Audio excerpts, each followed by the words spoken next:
आणि आता बातम्या पाहूयात सविस्तर। कोकणातल्या तीनही जिल्ह्यांचा आढावा घेतल्यानंतर आता जाऊयात पश्चिम महाराष्ट्रात, पुणे जिल्ह्यात। पुणे जिल्हा कुणाच्या पाठीशी? कारण गेल्या 2 वर्षात शरद पवार आणि अजित पवार यांच्या राजकारणाचा विषय निघाला की असा प्रश्न स्वाभाविकपणे उपस्थित केला जातो। पण स्थानिक स्वराज्य संस्थांच्या निवडणुकीत पुणे जिल्हा कुणाच्या पाठीशी याचं उत्तर आता मिळालंय मंडळी।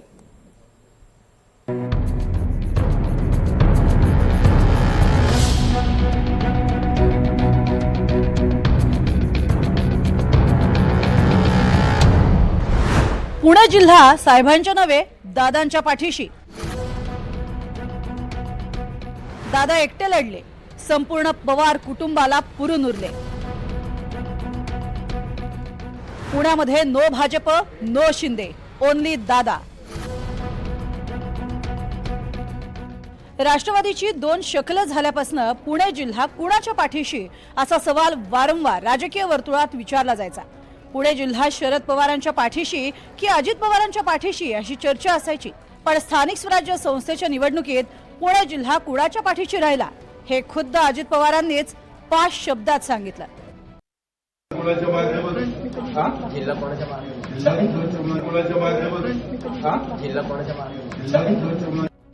अजित पवारांचा हा कॉन्फिडन्स आहे तो पुण्यातील 17 पैकी 10 नगरपरिषद आणि नगरपालिकांवर विजयी झेंडा फडकवल्यानंतर 10 जागांवर अजित पवारांचे नगराध्यक्ष, एकनाथ शिंदेंचे 4 जागांवर तर भाजपचे 3 जागांवर नगराध्यक्ष विराजमान झाले।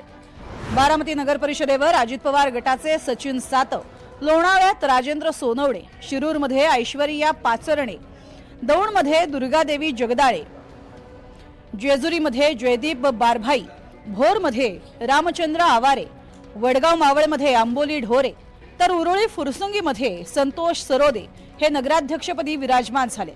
तळेगावमध्ये भाजपचे संतोष दाभाडे, सासवडमध्ये आनंदी जगताप, आळंदीत प्रशांत कुऱ्हाडे हे नगराध्यक्षपदी विराजमान झाले।